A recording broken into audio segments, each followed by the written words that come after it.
তৃষ্ণা নিবারণে দিলে মিঠা মিঠা পানি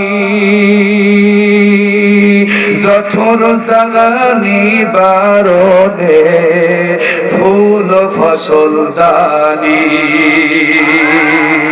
তৃষ্ণা নিবারণে দিলে মিষ্টি মিষ্টি পানি ক্ষুধা নিবারণে দিলে ফুল ফসল দানি পথের দিশা দিলে মোরে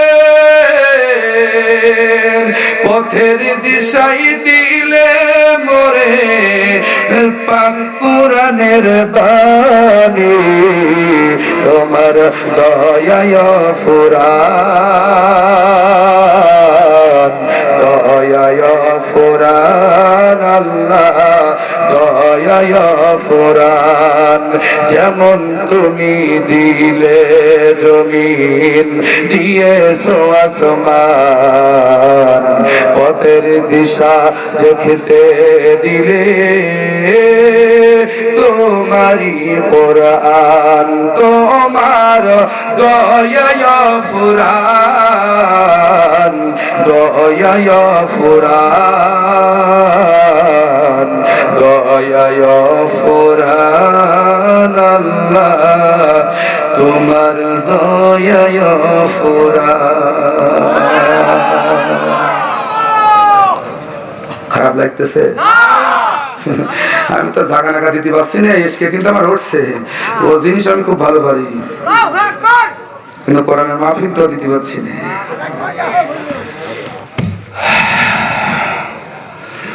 প্রিয় ভাইরা আমার, ফিরে আসেন, ডাকছি আল্লাহর রাস্তায়। রহমত যদি পেতে চান, নিজের নফসকে নিজের আত্মাকে আল্লাহর রাস্তায় দিয়ে দেন। ফাসাউফা নুতিহি আজরান আযীম। আল্লাহ বলছে আমি ওয়াদা দিলাম কিয়ামতের দিন সবচাইতে বড় জাযা, বড় কল্যাণ, বড় প্রতিদান আমি আমার রাস্তায় নফসকে কুরবানি যারা করেছে তাদের জন্য আমি দিয়ে দিব। যেরকম সুবহানাল্লাহ।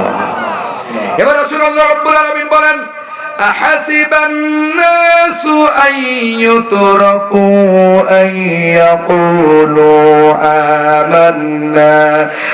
آمنا وهم لا يفتنون। সূরা আনকাবুত। কোন সূরা? সূরা আনকাবুতের 2 নম্বর আয়াত। শোনেন, ইমানদার দাবি করছেন, এই দাবিটা কতটুকু সত্যি আপনি বলছেন আল্লাহ আপনার টেস্ট করবেন। দ্বিতীয় বক্তা পরীক্ষা নিয়ে কয়েকটা আলোচনা করেছিলেন, আমি সেটা সমাপ্ত ফিনিশিং টেনে দেওয়ার জন্য আয়াতটা আমি আপনাদের সামনে তুলে নিয়ে আসলাম। আমরা ইমানদার দাবি করি, হ্যাঁ হুজুর আমরা কি নামাজ পড়ি না, আমরা কি আল্লাহর উপর বিশ্বাস করি না, আমরা কি তাহাজ্জুদ পড়ি না?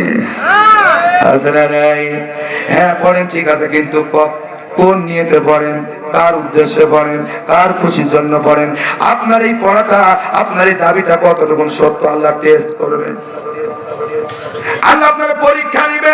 আহাসিবান নাসু আইয়ুতরাকু আইয়াকুলু আমান্না। তোমরা কি মনে করেছো তোমাদেরকে এমনি এমনি ছেড়ে দেওয়া হবে? শুধু এতটুকুন কথা বলেছো, আইয়াকুলু আমান্না, আমরা ঈমান এনেছি, ঈমানদার, এতটুকুন দাবি করলেই কি তোমাদের ছেড়ে দেওয়া হবে? ওহুম লা ইফতানুন, অথচ এখনো তোমাদেরকে পরীক্ষা করা হলো না, এখনো তোমাদেরকে পরীক্ষা নিলাম না কতটুকুন তুমি ঈমানদার। কথা বলো ঠিক কিনা? তুমি ইমানদার কতটুকু তোমার আমি যাচাই বাছাই করলাম না, তুমি এমনিতেই ব্যস্ত চলে যাবা এ আশা কইরো।